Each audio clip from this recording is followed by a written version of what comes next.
সূরা বাকারা হচ্ছে largest Surah of this হলি কোরআন। সবচাইতে বড় সূরার তালিকা করলে প্রথম স্থান অধিকার করে সূরা বাকারা। 114টি সূরার মধ্যে সবচাইতে বড় সূরার নাম হচ্ছে সূরা বাকারা। এই সূরা বাকারার শুরুতে আল্লাহ তাআলা মুমিনদের, বিশেষ করে মুত্তাকি যারা হবে, ইমানদার যারা হবে বা সফল কাম যারা হবে, তাদের 5টি কোয়ালিটির কথা বলেছেন, গুণের কথা বলেছেন। সকলে বলুন তো কয়টি গুণ? 5টি গুণ। আল্লাহ তাআলা বলেন এই 5টি গুণের কথা, এই 5টি গুণ যাদের ভেতরে থাকবে আল্লাহ তাআলা তাদেরকে সফল কাম বলে আখ্যা দিয়েছেন। একটু সকলে মহাব্বতে বলেন সুবহানাল্লাহ। এই সূরার শুরুতে আল্লাহ তাআলা বলেন আলিফ লাম মিম। নবী করিম সাল্লাল্লাহু আলাইহি ওয়াসাল্লাম হাদিসে ইরশাদ করেন, মান ক্বারাআ হারফাম মিন কিতাবিল্লাহ, যে ব্যক্তি এই কোরআন থেকে একটি হরফ তেলাওয়াত করবে, পাঠ করবে, এর বিনিময়ে আল্লাহ তাআলা তার আমলনামায় একটি নেকি দান করবেন। জোরে বলুন সুবহানাল্লাহ। নবীজি ওই হাদিসেরই শেষের দিকে বলেন এই একটা নেকিকে আল্লাহ তাআলা 10 গুণ বাড়িয়ে দেবেন। তার মানে একটা হরফ বা অক্ষর বা লেটার যদি কেউ কোরআন থেকে পাঠ করে সওয়াবের নিয়তে, আল্লাহ তাআলা কম পক্ষে 10টা করে নেকি বান্দার আমলনামায় লিখে দেয়। নবীজি কথা বলে শেষ করেননি, নবীজি আরো বলেন লা আকুলু আলিফ লাম মিম হারফুন। নবীজি কথা বলেন যে আমি বলছি না আলিফ লাম মিম এটা একটা হরফ, বরং আলিফুন হারফুন, লামুন হারফুন ওয়া মিমুন হারফুন। জোরে বলুন সুবহানাল্লাহ। নবীজি বোঝাতে চাইলেন কেউ যদি আলিফ লাম মিম তেলাওয়াত করে এর বিনিময়ে কমপক্ষে 30টা নেকি আল্লাহ তাআলা দান করবেন। তাহলে আমরা বেশি বেশি কোরআন থেকে পাঠ করার চেষ্টা করব তো ইনশাআল্লাহ। নবীজি আমার ভিন্ন হাদিসে বলেন তাআল্লামুল ফারাইদা ওয়াল কোরআন, তোমরা সবাই অধীনস্থদেরকে ফারায়েজ আর কোরআন এই দুইটা জিনিসের শিক্ষা দাও। ফারায়েজটা কি? মানুষ যখন মারা যায় তার অধীনে কিছু জমি জমা থাকে, এই মৃত ব্যক্তির জমি জমার যে বন্টন নীতিমালা রয়েছে এই নীতিমালাকে বলা হয় ফারায়েজ। আমরা অনেক সময় বলি ফারাজ। এই ফারায়েজের নীতি বা বন্টন নীতিমালা শিক্ষা দেওয়াটা নবীজি আদেশ করেছেন, আর বলেছেন তোমরা পাশাপাশি কোরআনে কারীমের শিক্ষা দাও। কারণ কি? কারণ হলো ফা ইন্নী মাকবুজ, আমি নবী পর্দা করব দুনিয়া থেকে, আমাকে কবজ করে নেওয়া হবে, এই দুনিয়ার সঙ্গে আমার একটা পর্দা পড়ে যাবে। সুবহানাল্লাহ বলেন। তাহলে কোরআনে কারীম যদি আমরা শিখি, মানুষদেরকে শেখাই, আমাদের কি উপকার হবে? হযরত উসমান ইবনে আফফান রাদিয়াল্লাহু আনহু থেকে বর্ণিত, নবী করিম সাল্লাল্লাহু আলাইহি ওয়াসাল্লাম ভিন্ন হাদিসের মধ্যে ইরশাদ করেন খায়রুকুম মান তাআল্লামাল কুরআন ওয়া আল্লামাহ, যে ব্যক্তি মানুষদেরকে কোরআন শেখায় আর যারা কোরআন শেখে, পৃথিবীতে সমস্ত মানুষের মধ্য থেকে এই দুই শ্রেণীর মানুষ আল্লাহর কাছে উত্তম হয়ে যায়। বলি সুবহানাল্লাহ। তাহলে আমরা কোরআন শিখবো, কোরআন শিখাবো, নিয়ত করে বলুন ইনশাআল্লাহ। কারণ কোরআনের শিক্ষায় একমাত্র পারে মানুষকে মুক্তির পথ বলে দিতে, কোরআনের শিক্ষায় পারে মানুষকে দুর্নীতি মুক্ত একটা জীবন গঠন করাতে, এই কোরআনের শিক্ষায় পারে একটা মানুষকে আল্লাহ ভীরু বানাতে, এই কোরআনের শিক্ষায় পারে একটা মানুষকে প্রকৃত মানুষে পরিণত করতে। কথা বলেন ঠিক কিনা? কারণ কোরআনের শিক্ষা যদি একজনের ভেতরে থাকে, সেই ব্যক্তি কখনো মিথ্যা বলতে পারে? সবাই বলেন পারে। সেই ব্যক্তি কখনো সুদ খেতে পারে? সেই ব্যক্তি কখনো মানুষের হক নষ্ট করতে পারে না। কোরআনের শিক্ষা নাই বিধায় বড় বড় দায়িত্বপ্রাপ্ত মানুষ হয়, মানুষের টাকা লুটে পুটে খেয়ে শেষমেশ দায়িত্ব শেষ, দেশে আর থাকে না, পালিয়ে বিদেশে গিয়ে নিজেকে আবদাল করে ফেলে, পালিয়ে যায়। কথা বলেন এমন মানুষ আছে না নাই? এগুলোর একমাত্র প্রধান অন্তরায় হচ্ছে তার ভিতরে কোরআনের শিক্ষা নাই, নামে মুসলমান, কাজের বেলায় তার ভিতরে নাই ইসলাম, নাই তার মধ্যে কোরআন। ধিক্কার জানাই, আমরা সকলে বলি না আউযুবিল্লাহ। আল্লাহ নবীজি বলেন কোরআনে কারীম থেকে একটা হরফ পড়ো, 10টা করে নেকি লাভ করো। নবীজি বলে নাই আলিফ লাম মিম একটা হরফ, বরং বলেছেন আলিফ একটা হরফ, লাম একটা হরফ, মিম একটা হরফ। আরেকবার বলেন সুবহানাল্লাহ। আল্লাহ তাআলা বলেন যালিকাল কিতাব লা রাইবা ফি হুদাল লিল মুত্তাকিন। এটা হচ্ছে এমন একটা বই, এমন একটা পুস্তক, এমন একটা কিতাব, যেই কিতাবের মধ্যে সন্দেহ তো অনেক দূরের প্রশ্ন, অনেক দূরের কথা। আল্লাহ তাআলা বলেন সন্দেহের লেশ মাত্র, তার অবকাশ মাত্র এই কোরআনের মধ্যে নাই। সুবহানাল্লাহ। তাহলে এমন একটা কিতাব পেয়ে আমরা যদি আনন্দ না করি, একটু উৎফুল্ল না হই, বুঝতে হবে কোরআন পাওয়ার পরে আমাদের মুখ যখন কুঁচকে যাবে, মুখ যখন লাল হয়ে যাবে, তার মানে কোরআন আমাদেরকে কখনো হেদায়েত দিতে পারবে। কারণ আল্লাহ নিজে বলেছেন যালিকাল কিতাব লা রাইবা ফিহি হুদাল লিল মুত্তাকিন। এই কোরআন হেদায়েত দেবে শুধুমাত্র তাদের যাদের কলিজার মধ্যে ভয় আছে। কার? জোরে বলেন না কার? হুদাল লিল মুত্তাকিন। এটা হেদা হবে, এটা পথ প্রদর্শক হবে অনলি ফর দ্য মুত্তাকিন, শুধুমাত্র যাদের কলিজার মধ্যে ভয় আছে আল্লাহর। এই মুত্তাকি শব্দের অনেকগুলো অর্থ হয়, তার মধ্যে অন্যতম অর্থ হচ্ছে সচেতন মানুষ। যারা সচেতন মানুষ তারা মুত্তাকি, যারা সচেতন নয় তারা মুত্তাকি হতে পারে না। কারণ আল্লাহ সচেতন মানুষগুলোরই আল্লাহ মুত্তাকি বলে আখ্যা দিয়েছেন। আল্লাহর ভয় তখন আসবে যখন মানুষ সচেতন হতে পারবে। অনেক মানুষ আছে দেখবেন তাদেরকে বলে বলে কখনো সচেতন করানো সম্ভব হয় না। এই মানুষগুলো দলাল, পথভ্রষ্ট হয়ে গিয়েছে। সুতরাং পথ পাবে তারা, হেদায়েত লাভ করবে তারা যাদের কলিজার মধ্যে ভয় আছে আল্লাহর, আর যারা আল্লাহ সম্পর্কে সচেতন। সকলে উঁচু গলায় একবার করেন আল্লাহু আকবার। This is the book. There is no doubt in it.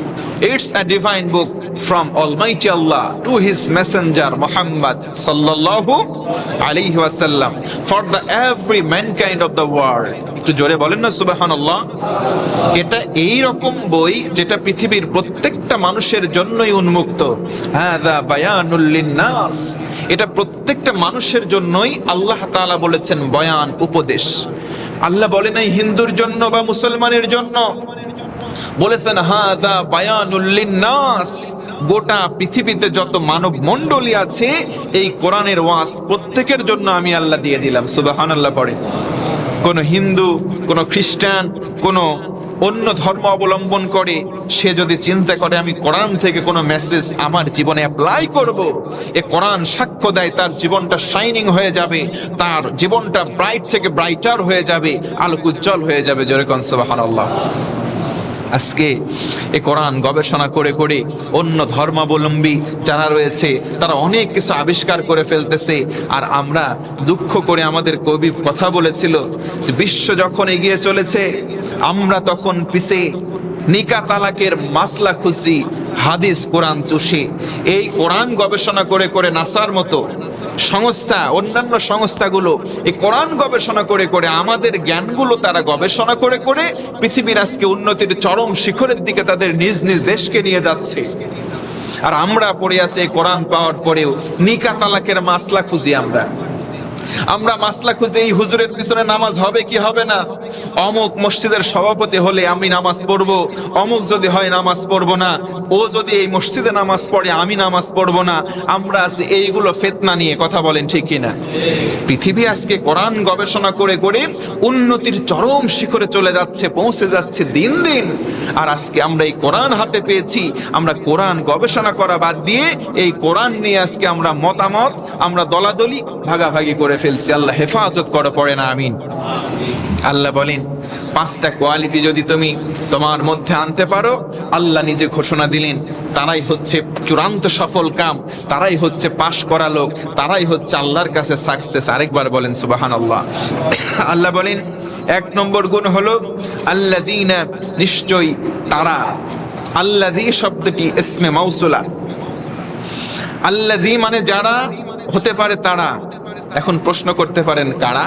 আল্লাহ বলেন ইউমিনুনা বিল গায়ব। 1 নম্বরে ওই সমস্ত মানুষ সফল যাদের 1 নম্বর কোয়ালিটি বা গুণ হচ্ছে অদৃশ্যে যারা বিশ্বাস করে। আমরা কোনোদিন আল্লাহকে দেখেছি? সকলে বলেন, কোনোদিন আল্লাহকে দেখি নাই, কিন্তু বিশ্বাস করি কি করি না? তাহলে এই যে অদৃশ্যে বিশ্বাস করাটা একজন সফলকাম মুমিনের প্রথম গুণ। জোরে কোন সুবহানাল্লাহ। আল্লাহ তাআলা বলেন 2 নম্বর গুণ হচ্ছে ওয়ায়ুকিমুনাস সালাত। 2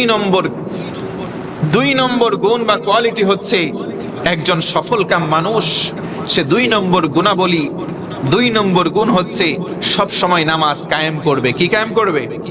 নামাজ কায়েম করবে। তাহলে চিন্তা করতে পারেন, প্রশ্ন করতে পারেন, মাওলানা সাহেব আমরা তো 5 ওয়াক্ত নামাজই আদায় করি। একটা জিনিস মনে রাখবেন, নামাজ আদায় করা আর নামাজ কায়েম করা দুইটার মধ্যে কিছুটা তফাৎ রয়েছে। নামাজ আদায় করা আর নামাজ কায়েম করা, এই কায়েম আর আদায়ের ভিতরে একটু পার্থক্য আছে। কথা কি বুঝতে অসুবিধা হচ্ছে? আদায় হচ্ছে ওইটা নির্দিষ্ট ক্ষণে, নির্দিষ্ট পদ্ধতিতে, নির্দিষ্ট সময়ে, নির্দিষ্ট নিয়ম মেনে যে ইবাদতটা করা হয় এটা আদায় হয়ে যায়। সুবহানাল্লাহ পড়েন। আর কায়েমের মধ্যে পার্থক্য হচ্ছে যে এই সমাজের মধ্যে 10টা মানুষ আছে, 10টা মানুষই এই নামাজ নামক বিধানটা মানবে, মেনে নেবে ইস্তেকামাত ভাবে, এটার নাম হচ্ছে কায়েম। যে 10 জন মানুষ নিজে মানবে, অন্যকে মানানোর প্রাণপণ চেষ্টা করাবে, এটাই হচ্ছে কায়েম। আর 10 জন মানুষ আছে জানে সবাই নামাজ পড়তে হবে, নির্দিষ্ট সময় আজান হচ্ছে, মসজিদে গিয়ে নামাজ পড়তেছে 2 জন, 8 জন নামাজ পড়তেছে না, আদায়টা হয়ে যাচ্ছে, কিন্তু প্রকৃতপক্ষে কায়েমটা হয়, সকলে বলেন হয় নাই। সুতরাং আমাদেরকে আল্লাহ তাআলা বলে নাই যে 5টা গুণের মধ্যে একটা গুণ হচ্ছে নামাজ আদায়কারী হতে হবে, না, আল্লাহ বলেছেন সফলকাম হতে চাও 2 নম্বর গুণ হচ্ছে নামাজ কায়েমের আন্দোলন করো। জোরে কোন আল্লাহু আকবার। আজকে এই কাজগুলো যারা নিজেদের কাঁধে করে নিয়ে চলে, মানুষ শুধু নিজের মধ্যে আড়ষ্ট রাখতে চাই না যে আমি নামাজ পড়বো, অন্যকেও নামাজের দাওয়াত দিব, এই কাজগুলো আজকে যারা করছে তারাই হচ্ছে দাঈ ইলাল্লাহ। তারা ডাকছে কার দিকে? আল্লাহর দিকে। এ দায়িত্ব শুধু আমাদের হুজুরদের, খতিবদের, বক্তাদের নয়, এ দায়িত্বটা গোটা উম্মার, যারা মুসলমান বলে দাবি করবে, যারা নিজেদেরকে নবীর উম্মাহ বলে দাবি করবে, প্রত্যেকটা মানুষেরই এই এক একটা করে দায়িত্ব নিতে হবে যে শুধু আমি নিজে নামাজ আদায় করব না, বরং আমার অধীনস্থ আমার পরিবারে যারাই আছে তাদেরকেও নামাজ আদায় করানোর জন্য প্রাণপণে চেষ্টা করব ইনশাআল্লাহ বলে। তবেই আমরা 2 নম্বর ক্যাটাগরির মধ্যে পড়ব। আল্লাহ তাআলা 5টা গুণাবলী বললেন, 5 এই গুণাবলী যাদের মধ্যে থাকবে আল্লাহ তাআলা তাদেরকে সফলকাম বলেছেন, সাকসেস বলেছেন। আমরা সবাই সাকসেস বা সফলকাম হতে চাই কি চাই না? সবাই বলেন চাই কি চাই না? যদি সফলকাম হতে হয় এই 5টা গুণ আমাদের ভেতর যদি না থাকে, এখন থেকে আনার দরকার আছে না নাই? তাহলে আবার বলেন, 1 নম্বর গুণ অদৃশ্যে বিশ্বাস করা। কিসে বিশ্বাস করা? না দেখে বিশ্বাস করা। আল্লাহকে আমরা দেখছি? কবরকে আমরা দেখছি? কবরের পরে যে হিসাব নিকাশ হয় দেখছি? দেখছেন কেউ? আমরা দেখি নাই। অর্থাৎ এই যে আমাদের ভাগ্য বলে একটা জিনিস আছে, আমাদের ভাগ্য বলে, ভাগ্যের ভালো আছে মন্দ আছে, এটা আমরা কোনোদিন দেখছি চোখ দিয়ে? দেখি নাই। কিন্তু এইগুলোর উপরে বিশ্বাস করাটাই হচ্ছে অদৃশ্যে বিশ্বাস করার সমান। জোরে কোন সুবহানাল্লাহ। তাহলে আমরা অদৃশ্যে বিশ্বাস করব। আর অদৃশ্য বিশ্বাস বলতে ভূতে বিশ্বাস করব নাকি? ভূত তো অদৃশ্য, ভূতরেও তো আমরা দেখি না, জিন রে, ভূত রে, পেতনি রে দেখি না। এইগুলো নিয়ে আজকে খুব আতঙ্ক চলে। হুজুর ভূতের বাড়ি, জিনে ধরছে, ভূতে ধরছে। হ্যাঁ জিন আছে, তবে ভূত বলে কোনো কিছু নেই। জিন আছে। আর আমাদের বাংলাদেশে একটা প্রচলিত আছে, জিনের যে মহিলা ভার্সন তারে আমরা বানাইছি পরী। আসলে পরী বলে কোনো কিছু নাই। জিনেরই 2টা লিঙ্গ আছে, একটা পুরুষ জিন, একটা মহিলা জিন। আমরা মহিলা জিনদের বানাইছি পরী। আর রূপক তাদেরকে আমরা একটা কাল্পনিক স্ট্রাকচার দিছি যে মহিলা হবে, সুন্দর হবে, আর ডানা থাকবে, এরকম একটা স্ট্রাকচার আমরা বের করছি। কি করি নাই? দেখেন নাই আপনারা? ও বিভিন্ন জায়গায় পরী বানায় রাখে, মানে এইগুলোকে আমার স্ট্রাকচার বের করে যে এটাকে পরী বানাইছে। পরী হবে সুন্দরী, পরীর থাকবে 2টা ডানা, পরী উড়ে বেড়াবে, পরীর হাতে থাকবে জাদুর কাঠি, যার সঙ্গে ধরবে তাকে অনেক উন্নয়ন করে দেবে। এগুলো নিছক খোশ গল্প ছাড়া আর কিছু হতে পারে না। আল কাইয়িস, সবচাইতে চালাক ব্যক্তি ওই ব্যক্তি যেই ব্যক্তি নবীজি বলেন পরকালের চিন্তায় দুনিয়া কাটায়। আর আজকে আমাদের অবস্থা হয়ে গেছে, আমরা দুনিয়ার চিন্তায় পরকাল বাদ দিয়ে দিয়েছি। অনেক মানুষ আছে, কথা বলেন, আছে না নাই? আছে। এই জিন পড়ি এইগুলোর ভয় আমাদের ভেতরে ঢুকিয়ে দেওয়া হয়। ইদানিং ভয় ঢুকিয়ে দেওয়া হচ্ছে রাসেল ভাইপারের। কি কথা বলেন, ঠিক কিনা? রাসেল ভাইপারের ভয় ঢুকিয়ে দেয় নাই? ঢুকিয়ে দেওয়া হয়েছে। এটা বাস্তবে কতটুকু সত্য আমি জানি না, তবে অনলাইন প্ল্যাটফর্মের মাধ্যমে বিভিন্ন সাংঘাতিক, আমি সাংবাদিক বলবো না, তাদেরকে সাংঘাতিক বলবো। সাংবাদিক বলা যাবে না, তাদেরকে সাংঘাতিক বলবো। তারা সাংঘাতিকভাবে ছোট্ট ছোট্ট কিছু মেসেজ চারিদিকে আমাদের ভেতরে একবার হিউমার ছড়িয়ে দিয়েছে, আতঙ্ক ছড়িয়ে দিয়েছে। আর এই আতঙ্ক নিয়ে যখন বাঙালি আমরা ব্যস্ত, তখন আমাদের দেশের বিভিন্ন দামি দামি জিনিস, বিভিন্ন টাকা পয়সা অন্য দেশে পাচার হয়ে যাচ্ছে, আমরা টেরও পাচ্ছি না। আমাদেরকে একদিকে মনোযোগটা ব্যস্ত রেখে দেশের কত ক্ষতি হয়ে যাচ্ছে সেদিকে ফোকাস করানোর জন্য জনগণকে ভায়োলেট করে মন মানসিকতা অন্যদিকে নিয়ে যাওয়া হচ্ছে। অথচ বিশ্বনবী সাল্লাল্লাহু আলাইহি ওয়াসাল্লাম বলেছেন, মান রাআ মিনকুম মুনকারান ফালিয়ুগাইয়িরহু বিয়াদিহি। জোরে বলুন আল্লাহু আকবার। তুমি একজন মানুষ, একজন স্বাধীন মানুষ, একটা দেশ বা একটা জায়গায় বসবাস করো, তুমি মুসলমান, তোমার চোখ দিয়ে তোমার বিবেক দিয়ে দেখছো একটা কাজ অন্যায় হচ্ছে, এই অন্যায়কে অন্যায় বলাটা নবীজি বলেন তোমার জন্য প্রথম দায়িত্ব। জোরে আরেকবার আল্লাহু আকবার। আজকে যদি অন্যায় দেখার পরেও আমি আপনি অন্যায় না বলি, নবীজির এই আদেশ, নবীজি কখনো কোনো আদেশ দেন না যদি কিনা সেই আদেশ আমার আল্লাহ না দেন। তাহলে এই আদেশটা সরাসরি নবীজি জবান দিয়ে বললেও আদেশটা কার?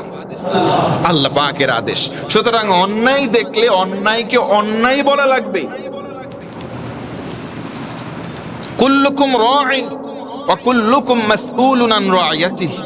কারণ কি, এই অন্যায়কে যদি অন্যায় আমি আপনি না বলি, দায়িত্ব নিয়ে যদি এই কাজটা না করি, এই সম্পর্কে আল্লাহ তাআলা আমাদেরকে জিজ্ঞাসা করবেন যে বান্দা, তুমি অন্যায় দেখে অন্যায়কে কেন অন্যায় বলো নাই?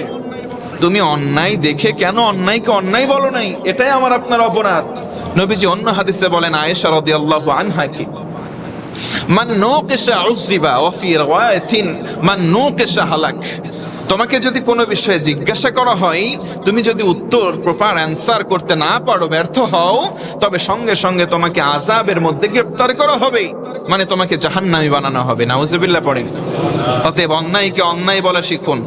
যদি অন্যায়কে অন্যায় বলে আমরা না শিখি, তাহলে ওই অন্যায়ের কুপ্রভাব একদিন আমার আপনার উপরেই আসবে, ফলাফল।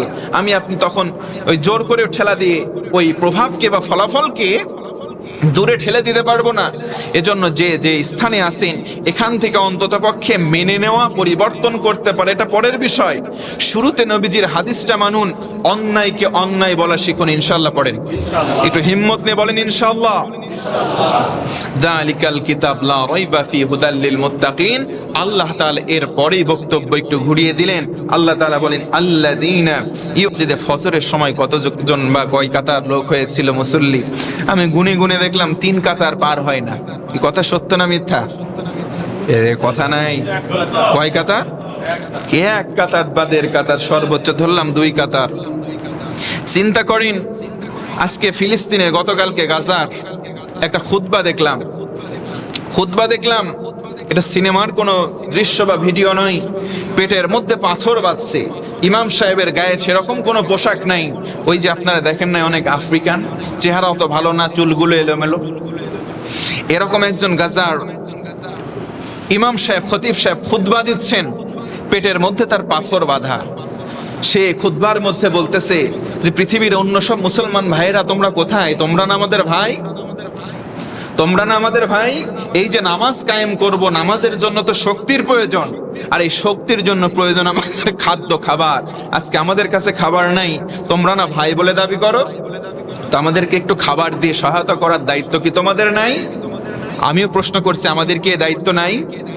সবাই বলে নাই। অবশ্যই আছে, কারণ আল্লাহ তাআলা বলেছেন, কোরআনে কারীমের মধ্যে বলেছেন, ইন্নামাল মুমিনুনা ইখওয়াতুন। ঈমানের দাবি করবে যারা, ভাই ভাই সম্পর্কে পড়বে তারা। অতএব মুমিন যদি পৃথিবীর অন্য কোনো প্রান্তে থাকে, আমি আপনি বাংলাদেশে অবস্থান করছি পাবনা জেলায়, এই শহরের মধ্য থেকে আমরা এই কথা বলতে পারি, আমাদের এই সম্পর্কটা আমরা করি নাই, বরং সম্পর্ক বানিয়ে দিয়েছেন কে? আল্লাহ। আল্লাহ বলেছেন তুমি মুমিন, অন্য দেশে আরেকজন আছে, সেও আমাকে বিশ্বাস করে, সেও মুমিন, তোমাদের সম্পর্ক দিনই তোমরা ভাই। জোরে কোন সুবহানাল্লাহ। অতএব তাদের ব্যথায় ব্যথিত হতে হবে। খুতবার মধ্যে বলতেছে আমরা না খেয়ে জিহাদ করছি, না খেয়ে যুদ্ধ করছি, আমাদের থাকার কোনো জায়গা নাই, পরার কোনো পোশাক নাই, খাদ্য খাবার গ্রহণ করার মতো কোনো পাথেয় কোনো কিছু নাই। শুধুমাত্র সে সময় নবী করিম সাল্লাল্লাহু আলাইহি ওয়াসাল্লাম দুইটা পাথেয় পেয়েছিলেন, 1 নম্বর খেজুর আর 2 নম্বর পানি। মাঝে মধ্যে নবীজি আমার না খেয়ে পেটে পাথর বেঁধে বেঁধে দিনপাত করেছিলেন। এই খতিব সাহেব বলতেছেন আমারও অবস্থা তাই, পেটের মধ্যে একটা পাথর বাঁধা রয়েছে, এবং বলতেছে আমরা খেজুরও ঠিক মতো পাই না, পানি পান করব, এ পানিও আমরা ঠিকঠাক মতো পাই না। একটু আওয়াজ করে বলেন তো আল্লাহু আকবার। আর চিন্তা করতেছেন যে বৃষ্টি কেন হয় না, বৃষ্টি কেন হয় না হুজুর, এত অনাবৃষ্টি আর তো সহ্য হয় না, আপনারা কি দোয়া করতে পারেন না? আমাদেরকে অনেকে বলেন আপনাদের এলাকায় বৃষ্টি নাই, অন্য এলাকায় বৃষ্টি নাই। অনেকে দেখা হলে বলে হুজুর তোমরা করতেছাওটা কি, তোমরা কি একটু দোয়া করবে পারো না? এ ভাই দোয়া করে তো লাভ নাই, দোয়া করে লাভ নাই। অটো সার্ভার বলে একটা জিনিস আছে, অটো সার্ভার। অটো সার্ভার দুনিয়ার মধ্যে যখন 4টা গুনাহের কাজ বেড়ে যাবে, অটোমেটিক ভাবে সেখানে বৃষ্টি বন্ধ হয়ে যাবে। নাউজুবিল্লাহ বলেন। তাহলে এই কথা বা সিস্টেমটা আমি মোল্লার নয়, দিয়েছেন কে? আল্লাহ। এই অটো সিস্টেমে আমরা কাজ করছি, আর অটোমেটিক আমাদের এই কাজগুলো হবে না, তা তো হবে না। বৃষ্টি বন্ধের কাজ আমরা বন্ধ করুন। একটা জিনিস চিন্তা করেন, এই যে বৃষ্টি হচ্ছে না, বৃষ্টি বন্ধ হয়ে গেছে, অতিরিক্ত গরম। আগে এই অবস্থা দেখে পানির স্তর নিচে নেমে গেছে, এইগুলো অবস্থা দেখে গ্রামের মধ্যে আগে সুদ খাইতো, এখন সুদ খায় না, এমন সংখ্যা বাড়ছে না কমছে? গোনা করতো, এইগুলো দেখে ভয় পেয়ে গেছে, গোনা ছেড়ে দিয়েছে। এরকম মানুষ আছে? আছে আমাদের দেখান যে গোনা করতো, আল্লাহ বৃষ্টি হচ্ছে না, আমি গোনা ছেড়ে দিলাম। আগে ঘুষ খেতাম, এখন ঘুষ খাবো না, ঘুষ ছেড়ে দিলাম। আগে আইল ঠেলতাম, এখন আইল ঠেলা বাদ দিয়ে দিলাম। মানুষের নামে আগে গীবত করতাম, এখন গীবত করা বন্ধ করে দিলাম। এরকম পাপী মানুষের সংখ্যা দিন দিন, পাপ ছেড়ে দিয়ে ভালো হওয়ার সংখ্যা আমার তো মনে বলে আশেপাশে গণনা করলে খুঁজে পাওয়া যাবে না। বরং গোনাকারীর পরিমাণ, আগে যদি সুদ খাইতো 100 টাকা, এখন সুদের পরিমাণ বাড়ায় বলতেছে দ্রব্য মূল্যের ঊর্ধ্বগতি, সব কিছুর দাম বাড়ছে, আমাদের সুদের পার্সেন্টেজটা একটু বাড়ায় দাও। কথা বলেন পাবলিক এমন আছে না নাই? তাদের কাছে যদি প্রশ্ন করেন আপনি কেন সুদ খান, প্রকাশ্য হারাম, তারাও বলবে না এটা ব্যবসা। লোকে পণ্য নিয়ে ব্যবসা করে, আমরা টাকা নিয়ে ব্যবসা করি, টাকার উপরে টাকা দেই, অন্যরে খেদমত করি, ও না হয় একটু বেশি টাকা দিল, টাকাটা তো খাটলো, টাকাটা খাটলো, এই যে লাভ লস আছে এটার উপরে আমরা ব্যবসা করি। আমার তো মনে বলে তাদেরকে সব কিছু যদি বেটে গুলায় শরবত দিয়েও দেওয়া হয়, তারা সঠিক বুঝটা বুঝতে পারবে না। কথা বলেন ঠিক কিনা? অতএব আসেন, এই বৃষ্টি হবে অটোমেটিক, আমরা গোনা ছেড়ে দেই। বৃষ্টি হবে অটোমেটিক, আমরা অন্যান্য পাপের কাজগুলো ছেড়ে দেই। যদি ছেড়ে দিয়ে এই সংখ্যাটা বেশি হয়, তবে অটোমেটিক আল্লাহর কাছে দোয়া করার আগে তিনি কবুল করে পানি দেবেন। সুবহানাল্লাহ বলেন। আর আজকে আমরা 100 জন যদি সমাজে বাস করি, আমরা আছি 60 জন গোনার মধ্যে নিমগ্ন। 60 জন আছি গোনার মধ্যে নিমগ্ন, 40 জন যারা নেক কাজ করতেছে, এই নেকের মধ্যে 40-এর ভিতরে প্রায় 42টা আবার ফারাক, দলাদলি হয়ে গেছে। কথা বলেন ঠিক কিনা? অতএব সব দিক ছেড়ে দিয়ে আল্লাহর যদি সাহায্য পেতে হয়, মাতা নাসরুল্লাহ, মাতা নাসরুল্লাহ, তৎকালীন সময় থেকে সবাই যারা মাজলুম হয়েছিল আল্লাহর কাছে বলেছিল সাহায্য কখন আসবে। আল্লাহ বলেছিলেন সাহায্য বেশি দূরে নয়, নাসরুল্লাহি করিব, আমার সাহায্য একেবারে তোমাদের কাছে। আল্লাহর সাহায্য আমাদেরও কাছে আছে, কিন্তু ওই যে সার্ভার ঠিক নাই, অটোমেটিক সার্ভার থেকে আমরা ওই রুটটা চেঞ্জ করে ফেলেছি। অতএব আসুন আমরা এমনভাবে জিন্দেগি গঠনের চেষ্টা করি যে আল্লাহ পাক সফল কাম বলে ঘোষণা দিয়েছেন, 5টা গুণ বলেছেন। আরেকবার বলেন তো কয়টা গুণ? এই 5টা গুণ অন্তত আমাদের ভেতরে আনার চেষ্টা করবো ইনশাআল্লাহ। তাহলে এখন থেকে আমরা কয় ওয়াক্ত নামাজ পড়বো? কয় ওয়াক্ত বলেন? 5 ওয়াক্ত নামাজ আমরা কেউ ছেড়ে দেব না, বলেন ইনশাআল্লাহ। অনেক মানুষ এমন আছে হুজুর এগুলা কেমন কথা বললেন, সারা রাত কারেন্ট থাকে না, সারাদিন কর্মসংস্থানে থাকি, ফজরের সময় টের পাই না, জোহর বেলা চলে যায়, অফিসে বিভিন্ন ব্যস্ততায়, কর্মসংস্থানে ব্যস্ততায় নামাজ পড়তে পারি না, আসর বেলা হুটে ফাটা লাগে বাড়ি আসার জন্য, আসি মাগরিবে একটু ক্লান্ত হই, ব্যাগটা নিয়ে তো বাজারে যাওয়া লাগে, ওই জায়গায় এসা পর্যন্ত শেষ, বাড়ি এসে চরম ক্লান্ত, হুজুর যদি একটু না শুই পরের দিন তো আর যাওয়া লাগে না, পরের দিন সকালে আবার যাওয়া লাগবে। এই রকম অজুহাত আপনি আমারে দেখাইলেন। এ ভাই, আল্লাহ যদি আপনার প্রশ্ন করে অজুহাত চলবে? এটা সবাই বলেন চলবে? অতএব এই যে আপনি দায়িত্ব পালন করতেছেন, এই যে দায়িত্ব পালন করতেছেন, দায়িত্ববোধ সহকারে, আমাদের উচিত দায়িত্ববোধ সহকারে আল্লাহর দেওয়া দায়িত্বগুলো পালন করা।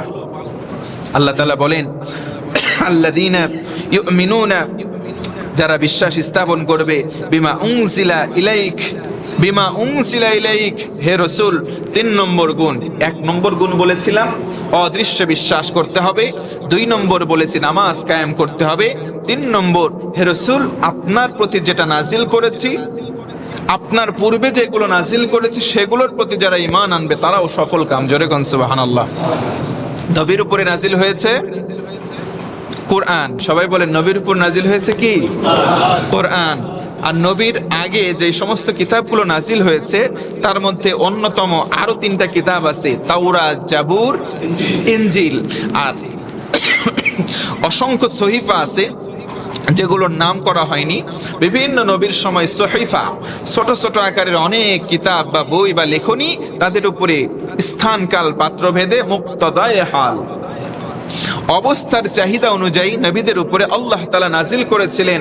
আল্লাহ তাআলা নবীজিকে মাধ্যম করে জানালেন, সফল কাম হতে চাইলে এগুলোর প্রতিও বিশ্বাস স্থাপন করতে হবে। জোরে বলুন সুবহানাল্লাহ। আমরা তাওরাত, জাবুর, ইনজিলকে বিশ্বাস করব, বলেন ইনশাআল্লাহ। তবে আমাদের ভিতরে একটা ভুল ধারণা আছে, হুজুর তাহলে আল্লাহ তাআলা এখানে যেহেতু পূর্বের কিতাবের কথা বললেন, তাওরাত, জাবুর, ইনজিল, তা ওইগুলোর বিধানকে আমরা মানব না? একটা জিনিস মনে রাখবেন, যখন কোরআন চলে এসেছে, যখন কোরআন আমাদের জন্য সংবিধান হয়ে চলে এসেছে, আগের সমস্ত হুকুম রদ হয়ে গিয়েছে, বাতিল হয়ে গিয়েছে। আল্লাহু আকবার বলেন। শুধুমাত্র কোরআনের বিধান মানতে হবে। আল্লাহ তাআলা এখানে বলে নাই যে ওই কিতাবগুলোর বিধান মানতে হবে, বরং কোরআনের বিধান মানতে হবে, অন্যগুলোকে শুধু বিশ্বাস করতে হবে। হ্যাঁ, ওইগুলো আল্লাহর পক্ষ থেকে এসেছিল, নাথিং মোর, আর কিছু না। আপনি বিশ্বাস করবেন যে আগের কিতাবগুলো আল্লাহর পক্ষ থেকে এসেছে, কিন্তু ওখানকার হুকুম বিধান তাদের জন্য ছিল, আমাদের জন্য হুকুম বিধান শুধুমাত্র কোরআন আল কারীম। জোরে কোন সুবহানাল্লাহ। তার মানে কথা স্পষ্ট ক্লিয়ার যে কোরআনের বিধিবিধান মানব, আর আগের কিতাবগুলো, সহিফাগুলোকে শুধু বিশ্বাস করব ইনশাআল্লাহ। পড়েন, আল্লাহ তাআলা পরে বলেন, ওয়াবিল আখিরাতি হুম ইউকিনুন। এরপরের গুণ হচ্ছে আমরা আখিরাত বা কিয়ামত দিবসে বিশ্বাস করব। কিয়ামত যে একদিন হবে, শেষ দিবস একদিন আছে, বিশ্বাস হয়? হয় হয় হয়।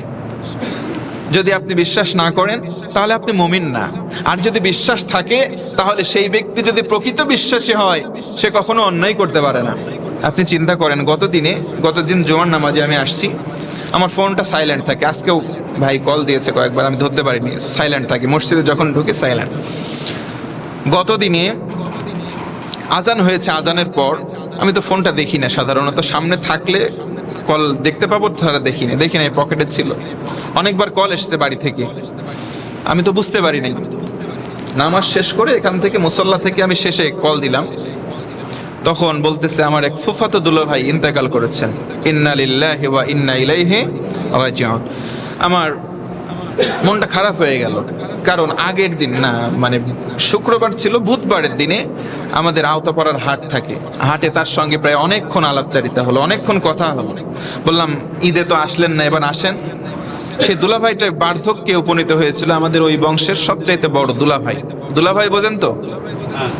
হ্যাঁ, কি বলে? বনাই। আর কি বলে? ভগ্নিপতি। ভগ্নিপতি সুন্দর শব্দ, তো আমরা দুলাভাই বলি।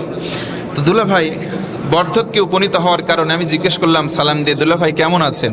বলে, না রে, আমার শরীরটা ভালো নেই, মনটাও ভালো নেই, মনে হচ্ছে বেশি দিন লাস্টিং করবো না। বুধবারের দিন তার সঙ্গে আমার কনভারসেশন হচ্ছে, বুধবার দিন। তো আমি বললাম আমার বাড়িতে আসেন, একটু দাওয়াত নেন। বললো দাওয়াত নিতে পারবো না, এক কাজ করিস, শালা হিসেবে তো অনেক সময় একটু এইভাবে বলে, তোর বউকে বলিস খাসির গোশত একটু ভালো করে রান্না করে একটু চালের আটার রুটি গড়াই আমার জন্য নিয়ে, আমার তোর বউরে দিয়ে বাচ্চা কাচ্চারা নিয়ে আমারই দেখে যাস। দুলাভাই হিসেবে শালাকে অনেক সময় বলে না হাসি তামাশায়, এই কথাগুলো কানের মধ্যে আমার এখনো বাজতেছে। আমি গিয়ে ও কথাও বলেছি, মেয়েটা একটু অসুস্থ থাকার কারণে আমি সেই কাজটা করতে পারিনি বৃহস্পতিবারে। এমনকি মনে মনে নিয়ত করেছি যে শুক্রবারের পরে শনিবারে আমি নিয়ত করেছি মনে মনে। আসলে দেখেন, আমরা যে কিয়ামত দিবসে বিশ্বাস করি সবাই বললাম, এই তাদেরকে আমি আবার জানতে যাচ্ছি, বলেন তো মৃত্যুবরণ করবে, এটা কি বিশ্বাস হয়? সবাই বলেন বিশ্বাস হয়? তাহলে বিশ্বাস হওয়ার পরেও যেই মানুষ বলবে আমার মৃত্যু বিশ্বাস হয়, সেই মানুষ অন্যায় কাজ করে কি করে, আমার তো বোধগম্য হয় না। এই মুহূর্তে মারা যেতে পারি, কোনো সন্দেহ আছে? এই মুহূর্তে এই যে কথা বললাম, অর্ধেক কথা বের হয়েছে, দ্বিতীয় অর্ধেক কথা বের হবে, এর কোনো গ্যারান্টি বা সিকিউরিটি নাই। এখানে ঢুকছি, বের হতে পারবো আত্মা নিয়ে, এই সিকিউরিটি নেই। দুলাভাই তখনও জানতো না তার মৃত্যুটা শুক্রবারে হবে।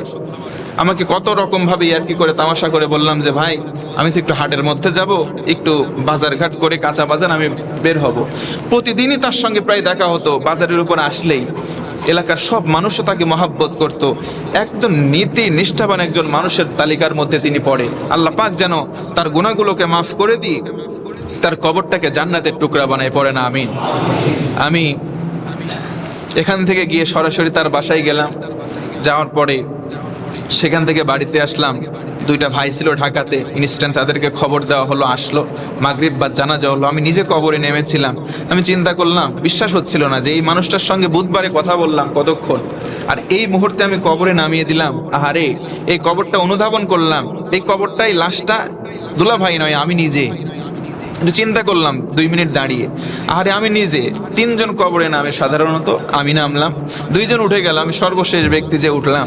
চিন্তা করলাম আমি যদি এরকম আমাকে শুইয়ে দিয়ে সবাই চলে যেত তাহলে কেমনটা হতো।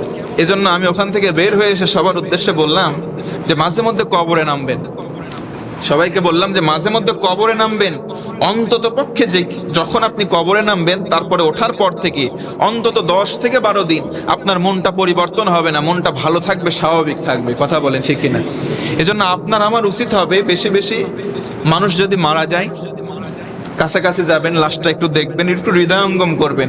ওই ব্যক্তিটা যদি ওই মৃত ব্যক্তি না হয় আমি হতাম, কেমনটা হতো। মাঝে মধ্যে কবরে নামবেন, মাঝে মধ্যে যদি কেউ মারা না যায় আপনি কবরস্থানের কাছে যাবেন, একটু চিন্তা করবেন, অবলোকন করবেন যে এই লোকটার দাপটে কত মানুষ ঘরে ঠিক মতো ঘুমাইতে পারে না, আজকে শুয়ে আছে। এই যে একটা বেটা নাম হচ্ছে জল্লাদ শাহজাহান, নাম শুনছেন? জল্লাদ শাহজাহান কত মানুষগুলারে ফাঁসিতে ঝুলাইছে। জল্লাদ শাহজাহান কি নাম শোনেন নাই আপনারা? কত মানুষে ফাঁসিতে ঝুলাইছে, কতগুলা যেন ঝুলাইলে তার বেকসুর খালাস দিয়ে দেয়, ওই বেটারে তাই করা হয়েছে। শেষ পর্যন্ত সেও কি বেঁচে থাকতে পারলো? 2 দিন আগে ইন্তেকাল করছে।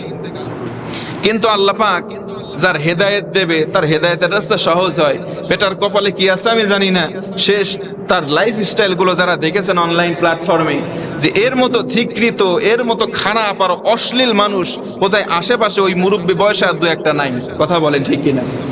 এমন অশ্লীলতা ছড়াইছে, মৃত্যুর আগ দিন পর্যন্ত স্ট্রোক করে মারা গেছে। তাকে বলা হচ্ছে স্ট্রোক করে মারা গেছে, আমি বলবো না স্ট্রোক না, তার মৃত্যু নামক সময় সীমা ওই জায়গায় সে সেই কারণে সে মারা গেছে। কথা বলেন ঠিক কিনা? তো সেই ব্যক্তির নসিবে কি আছে আমি জানি না।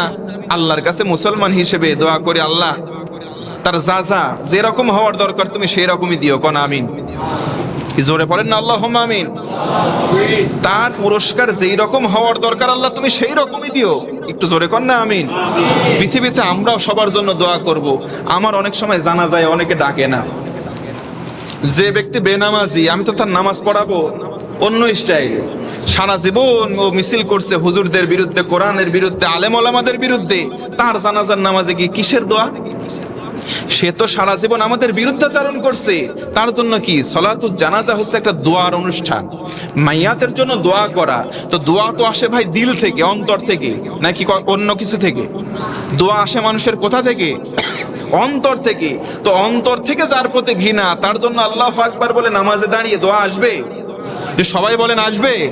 আসবে না। এই কথাটা আমি সাচ্চা মুখ দিয়ে বলে ফেলছি, তাই অনেকে আছে এরকম মুখে বলতে পারে না, কিন্তু আল্লাহু আকবার বলে আল্লাহ সারা জীবন মানুষের যেমনে জ্বালাইছে, কবরে তুমি নিয়ে ঠিক তার ওইভাবে সাইজ করে এমনও দোয়া করে অনেক শত শত মানুষ। কথা বলেন ঠিক কিনা?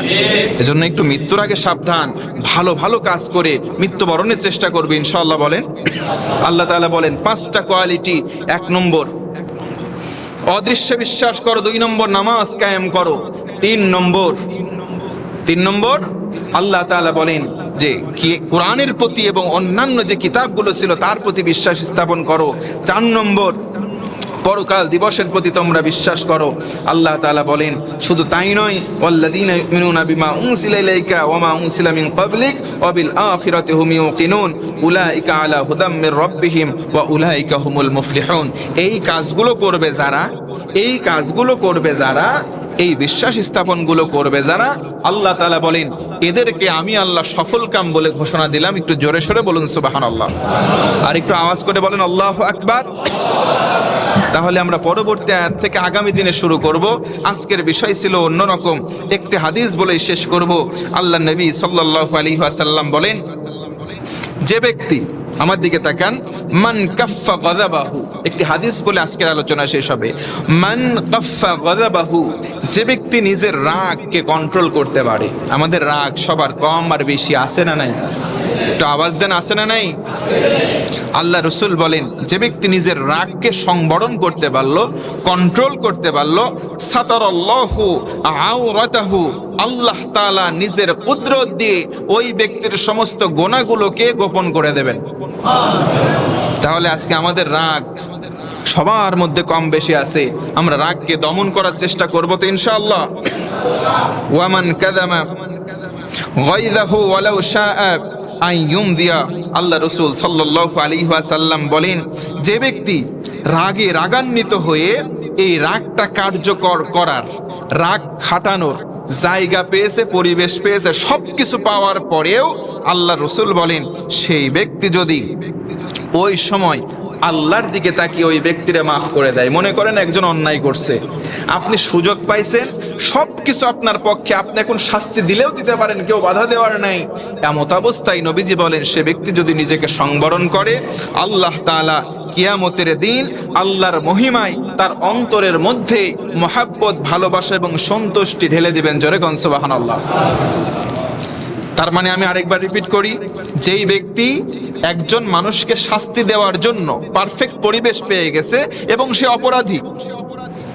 অপরাধীকে আপনি হাতের নাগালে পেয়েছেন, কিন্তু অপরাধীকে আপনি আপনার শাস্তি প্রয়োগ করতে পারা সত্ত্বেও তাকে মাফ করে দিলেন, আল্লাহ রসুল বলেন এই ব্যক্তিটারে কিয়ামতের দিন আল্লাহ তাআলা তার মনের মধ্যে সন্তুষ্টি ঢুকায় দিবেন। জোরে কোন সুবহানাল্লাহ।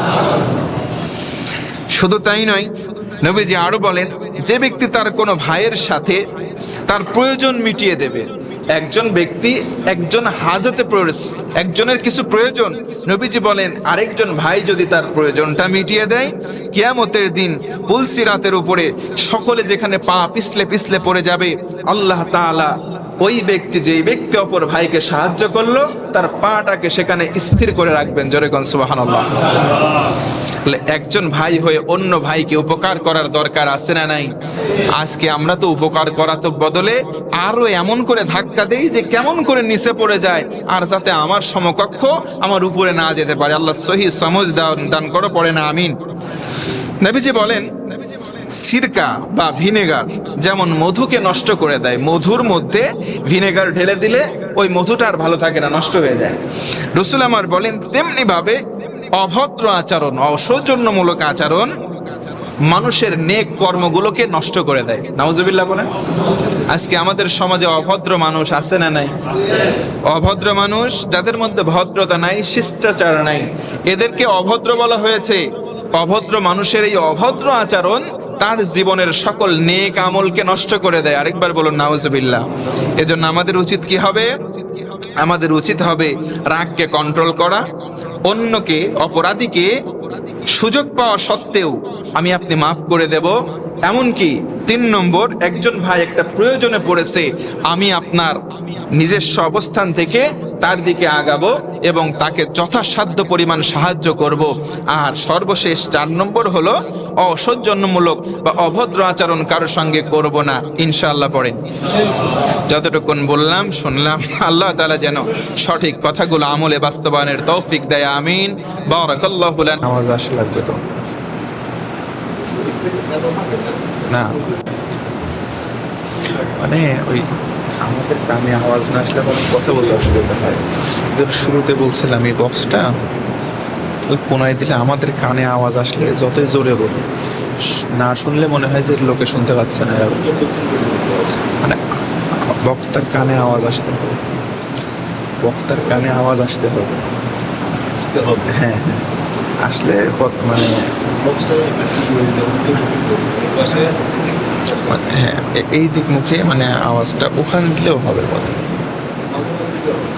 এই একটু ক্রস করে আর কি এরকম। আসসালামু আলাইকুম ওয়া রাহমাতুল্লাহি ওয়া বারাকাতুহু।